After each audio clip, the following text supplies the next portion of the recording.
बिस्मिल्लाहिर्रहमानिर्रहीम। अस्सलामुअलैकुम, welcome back. This is Munir Ahmad. Dear students, हम क्रोमोसोम्स एंड डीएनए के चैप्टर को डिस्कस कर रहे हैं और इस चैप्टर का एक इम्पॉर्टेंट टॉपिक डिस्कस कर रहे हैं जो है प्रोटीन सिंथेसिस और जीन एक्सप्रेशन और सेंट्रल डोग्मा। इससे जो प्रीवियस लेक्चर हुआ उसमें हमने प्रोटीन सिंथेसिस का कंसेप्ट डिस्कस किया कि प्रोटीन सिंथेसिस की डिफिनीशन क्या है और प्रोटीन सिंथेसाइज क्यों होती है, और फिर प्रोटीन सिंथेसिस को जीन एक्सप्रेशन क्यों कहते हैं, और फिर हमने जीन की स्ट्रक्चर भी देखी कि जीन में प्रोमोटर रीजन कौन सा है, टर्मिनेटर रीजन कौन सा है, स्ट्रक्चरल रीजन कौन सा है। फिर एक इंपॉर्टेंट क्वेश्चन का आंसर भी हमने दिया कि प्रोटीन सिंथेसिस को सेंट्रल डोग्मा क्यों कहते हैं। अगर आपने प्रीवियस लेक्चर नहीं देखा तो पहले तो मैं वो रेकमेंड करूंगा कि उसको लाजमी देखें ताकि इस लेक्चर की आपको समझ आ जाए। उस वीडियो का जो लिंक है इस वीडियो की डिस्क्रिप्शन में भी मौजूद है, आप वहां से भी विजिट कर सकते हैं। सो आज हम इस प्रोटीन सिंथेसिस के मैकेनिज्म को डिस्कस करेंगे कि हमारी बॉडी के अंदर प्रोटीन कैसे सिंथेसाइज होती है। डियर स्टूडेंट्स, अगर मैं आपसे ये क्वेश्चन करूं कि प्रोटीन की कोई इंपॉर्टेंस है हमारी बॉडी में, तो डेफिनेटली आप कहेंगे जी सर बिल्कुल है, क्योंकि हमारी बॉडी के अंदर स्ट्रक्चर्स में इसका बड़ा रोल है। इसके अलावा फंक्शंस में भी इसका बड़ा रोल है। स्ट्रक्चर में जैसे हमारे नेल्स हैं, हमारे हेयर्स हैं, इनकी स्ट्रक्चर भी ये प्रोटीन बनाती है। इसके अलावा हमारी बॉडी के अंदर एंजाइम्स जो हैं, एंटीबॉडीज जो हैं, वो प्रोटीन इन नेचर हैं। तो इट्स मीन्स के प्रोटीन हमारी बॉडी में बहुत ही इंपॉर्टेंट बायोलॉजिकल मॉलिक्यूल है। अब फिर ये क्वेश्चन है, प्रोटीन आता कहां से है? तो प्रोटीन के टू सोर्सेस हैं। एक तो जो हम फूड खाते हैं वहां से आता है, एक हमारे बॉडी के अंदर सेल्स खुद बनाते हैं इस प्रोटीन को। कैसे बनाते हैं जरा गौर से देखिएगा। लेट्स सपोज ये हमारे पास डबल स्ट्रैंडेड डीएनए है। इस डबल स्ट्रैंडेड डीएनए की सीक्वेंस के मुताबिक इस डबल स्ट्रैंडेड डीएनए से आरएनए बनता है, जिसको हम इस केस में मैसेंजर आरएनए कहेंगे, और इस मैसेंजर आरएनए से राइबोसोम के अंदर प्रोटीन बनती है। इस प्रोसेस को, जिसमें डीएनए से मैसेंजर आरएनए बना और मैसेंजर आरएनए से प्रोटीन बनी, इस प्रोसेस को हम जीन एक्सप्रेशन और प्रोटीन सिंथेसिस कहते हैं, क्योंकि यहां से हमारे पास इसके मुताबिक ये प्रोटीन बन चुकी है। सो ये दो स्टेप्स में ये जो प्रोटीन सिंथेसिस है या जो सेंट्रल डोग्मा या जीन एक्सप्रेशन है ये कंप्लीट होगा। एक स्टेप में हम डीएनए से आरएनए बनाएंगे और दूसरे स्टेप में हम आरएनए से प्रोटीन को बनाएंगे। तो इस लेक्चर में हम प्रोटीन सिंथेसिस का जो फर्स्ट पार्ट है, यानी कि डीएनए से आरएनए बनना, जिसको हम ट्रांसक्रिप्शन कहते हैं, इसको डिटेल से डिस्कस करेंगे। इसके बाद जो नेक्स्ट लेक्चर होगा उसमें हम आरएनए से प्रोटीन को डिस्कस करेंगे। सो इस डीएनए से जो आरएनए बनने का प्रोसेस है इसको हम ट्रांसक्रिप्शन कहते हैं, जबकि आरएनए से प्रोटीन बनने का जो प्रोसेस है इसको हम ट्रांसलेशन कहते हैं। सो सबसे पहले हम ट्रांसक्रिप्शन को डिफाइन कर लेते हैं, फिर इसके बाद इसके मैकेनिज्म को डिस्कस करते हैं। सो ट्रांसक्रिप्शन क्या हुआ? The process in which messenger RNA synthesize from DNA और जीन, यही लिखा हुआ है। The process of RNA synthesis, RNA बनने का प्रोसेस फ्रॉम डीएनए जीन, या इन अदर वर्ड्स में हम ये कह सकते हैं the process in which the RNA copy the DNA sequence. RNA DNA की सीक्वेंस को कॉपी करके क्या करता है? With the help of RNA polymerase enzyme, और ये डीएनए से जो आरएनए की कॉपी बनती है एक एंजाइम्स की मदद से बनती है जो बहुत ही इंपॉर्टेंट है, जिसको हम आरएनए पॉलीमरेज कहते हैं। इस ट्रांसक्रिप्शन को यानी कि डीएनए को डीएनए से आरएनए बनने का प्रोसेस, इसको हमने 3 स्टेजेस में डिवाइड किया हुआ है ताकि हम आसानी से इसको समझ जाएं। एक को हम इनिशिएशन फेज कहते हैं, सेकंड वन को हम इनलोकेशन फेज कहते हैं और थर्ड वन को टर्मिनेशन कहेंगे। और टर्मिनेशन में हम देखेंगे कि हमारे पास मैसेंजर आरएनए बन जाएगा। लेट्स सपोज कि ये हमारे पास कोई भी टिपिकली यूकैरियोटिक सेल है, इसका ये साइटोप्लाज्म है, जबकि ये क्या है, न्यूक्लियस है। और न्यूक्लियस के अंदर हमें पता है क्रोमोसोम्स होते हैं और क्रोमोसोम्स के अंदर डीएनए है।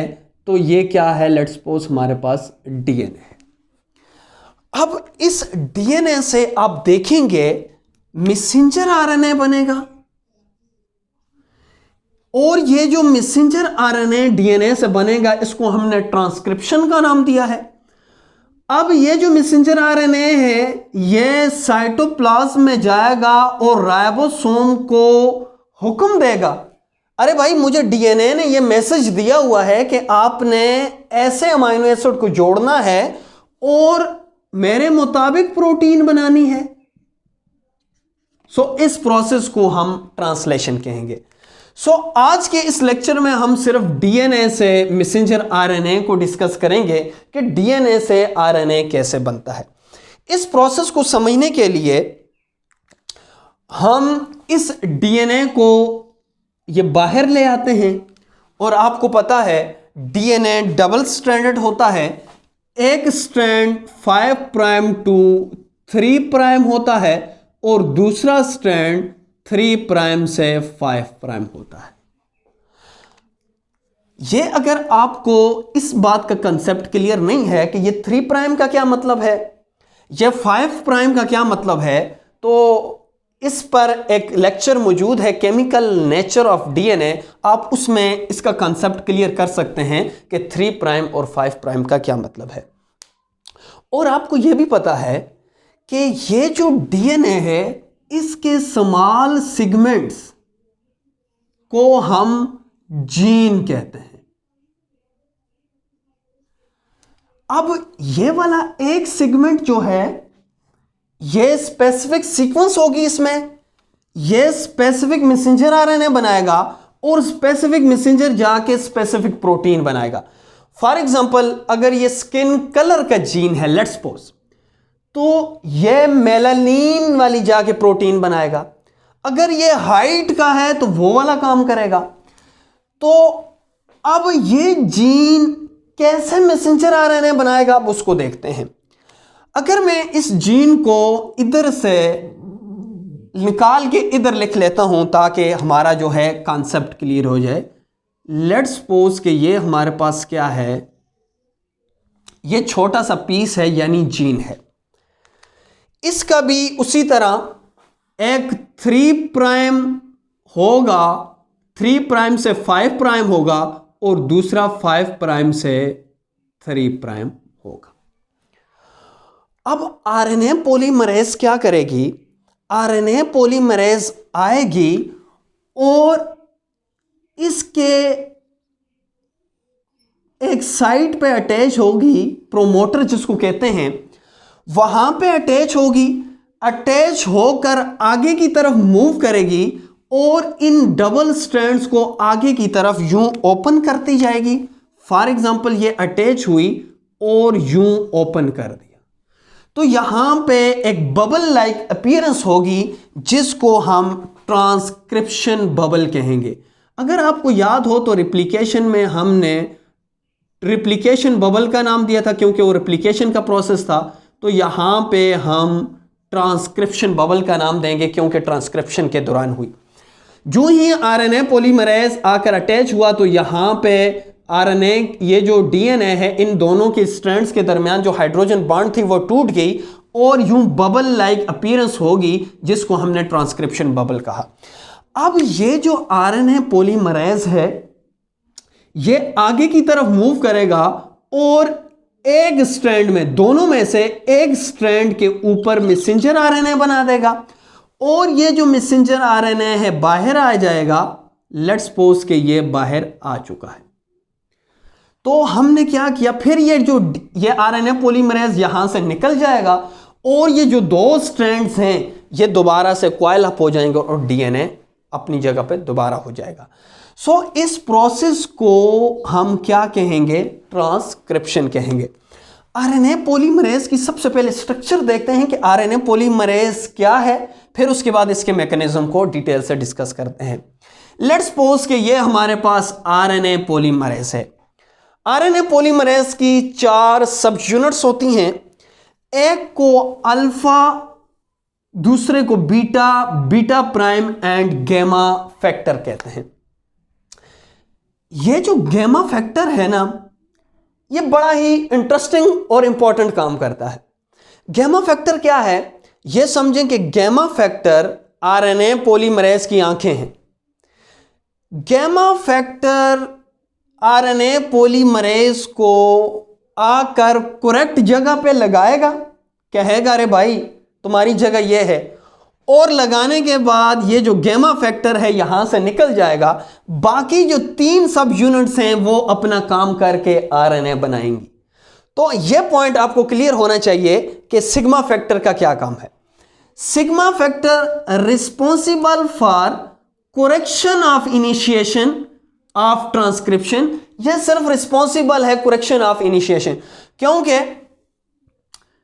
सिग्मा फैक्टर में ये रिस्पॉन्सिबिलिटी है, ये एबिलिटी है कि जाके करेक्ट पोजीशन को, करेक्ट जगह को देख सकती है कि मैंने कहां पे अटैच करवाना है। तो लेट्स सपोज कि यहां पे करेक्ट पोजीशन है। बाकी ये जो 3 सब यूनिट्स हैं इनका क्या काम है, इन 3 सब यूनिट्स को अल्फा, बीटा और बीटा प्राइम को हम कोर एंजाइम भी कहते हैं। तो आपने माइंड में रखना है कोर एंजाइम में कौन कौन सी यूनिट्स होंगी। इन कोर एंजाइम का क्या काम है, जो ही जो सिग्मा फैक्टर है इसने आकर करेक्ट पोजीशन पे लगाया तो अल्फा, बीटा और बीटा प्राइम अब आगे की तरफ मूव करेंगी, मूव करके एक स्ट्रैंड के ऊपर एक आरएनए बना देंगी और आरएनए बाहर निकल जाएगा। सो अब क्या है, once the transcription has started, sigma factor released and core enzyme moved on template strand and complete transcription। और core enzyme आगे की तरफ मूव करेगा और ट्रांसक्रिप्शन को कंप्लीट करेगा। सो लेट्स सपोज हमारे पास ये क्या है,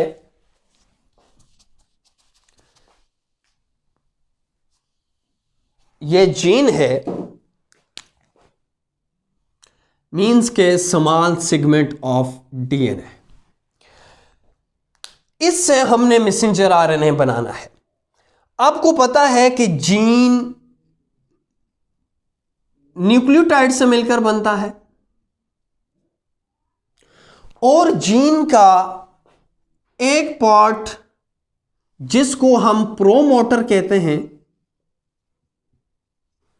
एक वो रीजन होता है जिसको हम टर्मिनेटर कहते हैं। अब प्रोमोटर वो वाला रीजन है जहां पे आरएनए पॉलीमरेज आकर अटैच होगा और ट्रांसक्रिप्शन का प्रोसेस स्टार्ट हो जाएगा। सो प्रोमोटर क्या हुआ, वो बाइंडिंग साइट है। फॉर एग्जांपल ये आरएनए पॉलीमरेज है, ये प्रोमोटर रीजन है। तो प्रोमोटर वो रीजन है जहां पे बाइंडिंग साइट प्रोवाइड करता है आरएनए पॉलीमरेज के लिए। तो मैंने यहां पे प्रोमोटर के बारे में लिखा हुआ है। प्रोमोटर क्या है, promoter is a regulatory region of gene which provide binding site for RNA polymerase, जो बाइंडिंग साइट आरएनए पॉलीमरेज को देता है। लेकिन यहां पे अब एक कंसेप्चुअल पॉइंट है जो आपको -10, -30, -25 और -70 अब जब मैं कहूंगा तो उसको समझने के लिए आपके लिए इंपॉर्टेंट है कि अभी फोकस कीजिएगा। जहां पे आरएनए पॉलीमरेज आकर अटैच होगा उससे पीछे भी न्यूक्लियोटाइड्स हैं, उससे आगे भी न्यूक्लियोटाइड्स हैं। लेकिन ये जो पीछे वाले न्यूक्लियोटाइड्स हैं आरएनए पॉलीमरेज से इस तरफ वाले जो न्यूक्लियोटाइड्स हैं, उनकी पोजीशन हम ये कहते हैं कि -1 पोजीशन, -2, -3, -4। इस तरफ वाले जो हैं 1, 2, 3, 4, 5। तो इट्स मीन्स के आरएनए पॉलीमरेज से जो पीछे की तरफ जो न्यूक्लियोटाइड्स हैं उनको हम -1, -2, -3, -4, -5, -6 इस तरह कहते जाएंगे। और आरएनए पॉलीमरेज जिस जगह पे लगा है उससे आगे जो न्यूक्लियोटाइड्स होंगे उनको हम +1, +2 यानी पोजीशन को रिप्रेजेंट करते हैं। अब आरएनए पॉलीमरेज आकर फॉर एग्जांपल जीन पे अटैच होगी, जीन के साथ लगेगी और जीन के साथ करेक्ट पोजीशन पे लगाने वाला जो आरएनए पॉलीमरेज में एक यूनिट है जिसको सिग्मा फैक्टर कहते हैं। अब सिग्मा फैक्टर क्या करेगा, आकर आरएनए पॉलीमरेज को डीएनए यानी जीन्स के ऊपर लगाएगा और यहां से गायब हो जाएगा। लेकिन आरएनए पॉलीमरेज उस जगह पर अटैच होगी जिस जगह से पीछे स्पेसिफिक सीक्वेंस मौजूद होंगी।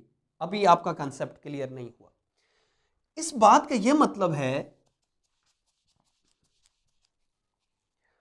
लेट्स सपोज कि फॉर एग्जांपल ये प्रोमोटर रीजन है, इसको मैं यूं कर देता हूं, ये लेट्स सपोज 3 प्राइम है और ये 5 प्राइम है।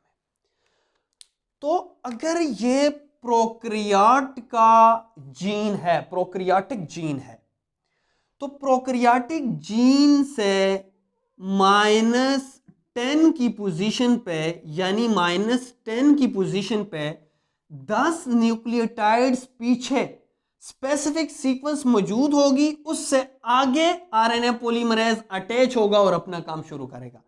-10 का यह मतलब हुआ कि 1, 2, 3, 4, 5, 6, 7, 8, 9, 10 न्यूक्लियोटाइड पीछे एक स्पेसिफिक सीक्वेंस मौजूद होगी और वो सीक्वेंस क्या है, T A T A A T.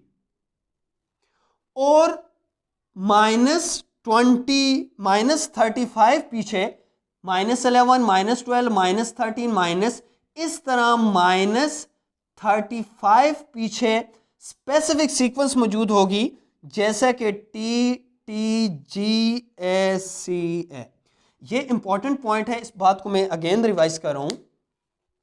RNA polymerase उस जगह पर आकर अटैच होगा जिससे पीछे -10 यानी 10 न्यूक्लियोटाइड्स पीछे ये वाली सीक्वेंस होगी और आरएनए पॉलीमरेज की अटैचमेंट साइड से पीछे 35 न्यूक्लियोटाइड्स पे ये वाली सीक्वेंस टी टी जी ए सी ए सीक्वेंस मौजूद होगी।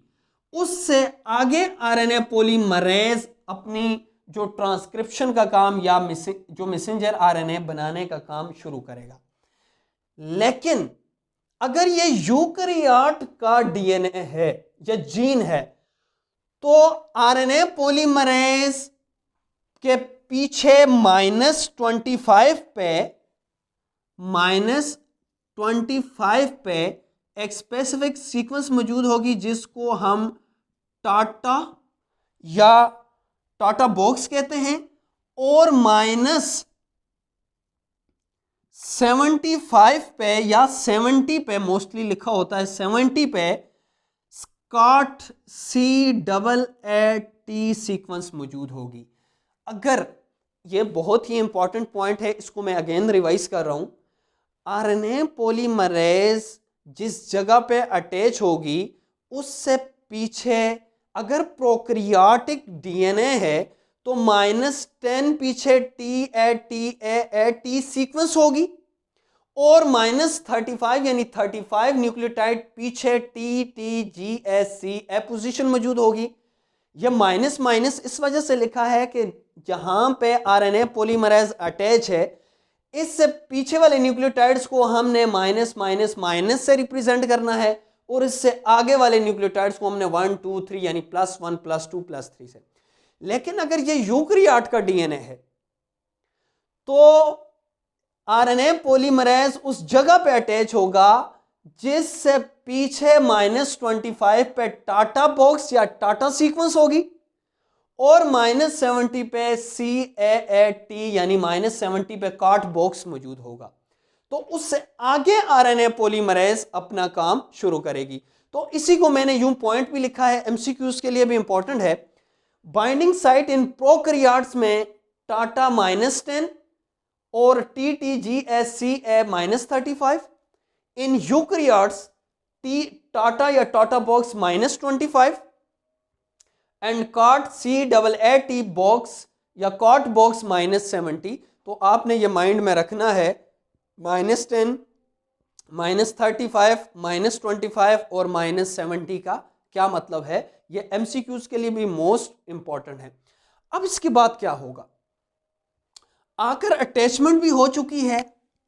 यहां पे अटैचमेंट किसने करवाई हुई है, गैमा फैक्टर ने करवाई। अटैचमेंट करवाने के बाद यहां से ये जो गैमा फैक्टर है, ये जो सिग्मा फैक्टर है, ये जो सिग्मा फैक्टर है यहां से रिमूव हो जाएगा। बाकी कोर एंजाइम्स आगे की तरफ मूव करते जाएंगे। लेकिन यहां पे इंपॉर्टेंट पॉइंट है, डीएनए के दो स्ट्रैंड्स हैं, एक को हमने कोडिंग स्ट्रैंड कहना है और दूसरा जो स्ट्रैंड है, लेट्स सपोज ये वाला स्ट्रैंड है, इसको मैं एंटी सेंस स्ट्रैंड कहूंगा और इसको दूसरा नाम टेम्पलेट स्ट्रैंड का भी दिया जाता है। अब आरएनए पॉलीमरेज की ये एबिलिटी है कि वो 3 प्राइम एंड पर ही न्यूक्लियोटाइड्स को ऐड कर सकती है, यानी कि ट्रांसक्रिप्शन का प्रोसेस करवा सकती है। तो अब मुझे ये बताना है कि 3 प्राइम एंड यहां पे है या यहां पे है। अगर आप इस स्ट्रैंड को देखें तो यहां पे 5 प्राइम यहां पे है और 5 से 3 की तरफ जा रहा है, और यहां पे देखें तो 3 से ये स्टार्ट हो रहा है, तो इट्स मींस कि ये वाला स्ट्रैंड 3 प्राइम है और 3 प्राइम से 5 प्राइम की तरफ जाता है। तो आरएनए पॉलीमरेज इस स्ट्रैंड के ऊपर जो 3 से 5 की तरफ जा रहा है, उस स्ट्रैंड के ऊपर आरएनए बनाएगी, मैसेंजर आरएनए बनाएगी। जरा देखिएगा कैसे बनाएगी। अब ये जो आरएनए पॉलीमरेज है आगे की तरफ मूव करेगी। आगे की तरफ जब मूव करेगी तो पीछे से ये जो डीएनए के स्ट्रैंड से दोबारा से वाइंड होना शुरू हो जाएंगे, आगे से अनवाइंड होते जाएंगे, पीछे से वाइंड होते जाएंगे। तो करते करते आरएनए पॉलीमरेज यहां तक पहुंच जाएगी और एडेनिन के ऊपर, अब मैसेंजर आरएनए के ऊपर कैसे बनाएगी, एडेनिन के ऊपर क्या लगाएगी, यूरासिल, क्योंकि आरएनए बना रही है। और टी के ऊपर क्या लगाएगी, एडेनिन। टी के ऊपर क्या लगाएगी, एडेनिन। जी के ऊपर क्या लगाएगी, साइटोसिन। सी के ऊपर क्या लगाएगी, जी सी के ऊपर क्या लगाएगी, जी। ये एक आरएनए का स्ट्रैंड बन गया। लेकिन जो आरएनए का स्ट्रैंड बना है ये 5 प्राइम टू 3 प्राइम बना है या 3 प्राइम से 5 प्राइम बना है। तो डेफिनेटली अगर ये नीचे वाला स्ट्रैंड 3 प्राइम से 5 प्राइम है तो ऊपर वाला स्ट्रैंड कंप्लीमेंट्री होगा। तो मींस के जो आरएनए का स्ट्रैंड होगा वो 5 प्राइम से 3 प्राइम होगा। तो इसका मतलब है ट्रांसक्रिप्शन की जो डायरेक्शन है वो 5 प्राइम से 3 प्राइम है। तो आपने हमेशा याद रखना है, इस चीज को नोट भी करना है, इंपॉर्टेंट है। अब ये आगे की तरफ मूव करती जाएगी और न्यूक्लियोटाइड्स जो इसके कंप्लीमेंट्री हैं उसके ऊपर लगाती जाएगी और मैसेंजर आरएनए बन जाएगा। अभी आपके माइंड में ये क्वेश्चन भी है कि सर टेम्पलेट स्ट्रैंड की तो हमें समझ आ रही है, लेकिन एंटी सेंस, इसको तो हमें सेंस स्ट्रैंड कहना चाहिए जिसके ऊपर मैसेंजर आरएनए बन रहा है। इसको हमने एंटी सेंस का नाम क्यों दिया? क्योंकि अगर आप गौर करें ये जो मैसेंजर आरएनए बना है बिल्कुल ऊपर वाले स्ट्रैंड की तरह बना है। ऊपर भी ए है, मैसेंजर आरएनए पे भी ए है, ऊपर कोडिंग स्ट्रैंड पे भी ए है, नीचे भी ए है, ऊपर सी है, सी जी जी सी सी, और यहाँ पे ये यहाँ पे सी के ऊपर बनेगा जी।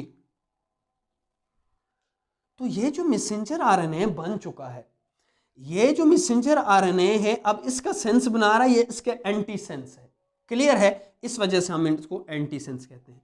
अब इसके बाद क्या होगा, ये जो मैसेंजर आरएनए है 5 प्राइम ये है और 3 प्राइम ये है, ये कंप्लीट होगा, लेकिन अभी इधर से इलादा नहीं हुआ।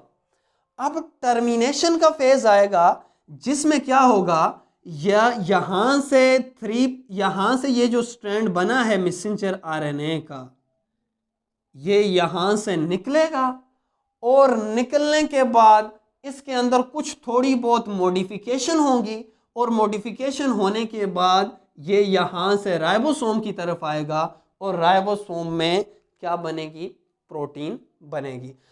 मैं थोड़ा सा क्विक रिव्यू ले लेता हूं, फिर उसके बाद हम नेक्स्ट पे जाते हैं। आज हमने प्रोटीन सिंथेसिस को डिस्कस किया। हमने ये कहा कि प्रोटीन सिंथेसिस वो प्रोसेस है जिसमें डीएनए से प्रोटीन बनती है और ये 2 स्टेप्स में बनती है, को ट्रांसक्रिप्शन और एक को ट्रांसलेशन कहते हैं। ट्रांसक्रिप्शन कहते हैं डीएनए से आरएनए बनना, ट्रांसलेशन कहते हैं मैसेंजर आरएनए से प्रोटीन बनना। ट्रांसक्रिप्शन कौन सा प्रोसेस हुआ, वो प्रोसेस हुआ कि जिसमें हमने डीएनए से आरएनए बनाया। कैसे बनाया, आरएनए पॉलीमरेज आती है, उसका जो सिग्मा फैक्टर है वो आकर आरएनए पॉलीमरेज को अटैच करवाता है, खुद रिमूव हो जाता है। बाकी जो कोर एंजाइम्स हैं न्यूक्लियोटाइड्स को उसके जो कंप्लीमेंट्री हैं, टेम्पलेट के जो कंप्लीमेंट्री हैं उसके ऊपर लगाता है और मैसेंजर आरएनए बना देता है। और messenger RNA 5 prime to 3 prime में बनता है। आरएनए पॉलीमरेज उस जगह पे अटैच होगी जहां पे अगर प्रोकैरियोटिक का डीएनए है तो उससे पीछे -10 पे ये सीक्वेंस हो TAT -35 पे TTGSC पोजीशन C सीक्वेंस हो। अगर यूकैरियोटिक का है तो आरएनए पॉलीमरेज उस जगह पे काम शुरू करेगी उस जिससे पहले अगर टाटा सीक्वेंस हो और कार्ड सीक्वेंस -70 पे मौजूद हो। अब इसके बाद इनिशिएशन फेज भी हमारा हो चुका है, इनलोगेशन फेज भी हो चुका है, यानी मैसेंजर आरएनए बन चुका है। इसके बाद हम टर्मिनेशन फेज को देखेंगे कि मैसेंजर आरएनए बन तो चुका है, अब मैसेंजर आरएनए यहां से कैसे निकलेगा बाहर और फिर उसके बाद कौन सी अपने अंदर चेंजिंग लाएगा, कौन सी पोस्ट मॉडिफिकेशन इसके अंदर होगी, पोस्ट ट्रांसक्रिप्शन मॉडिफिकेशन, वो इंशाल्लाह नेक्स्ट लेक्चर में डिटेल से डिस्कस करेंगे। अगर आपको फिर भी कोई क्वेश्चन हो, कोई भी कंफ्यूजन हो तो अपना फीडबैक लाजमी दीजिए। इंशाल्लाह नेक्स्ट लेक्चर में हम इस टर्मिनेशन को डिटेल से डिस्कस करेंगे।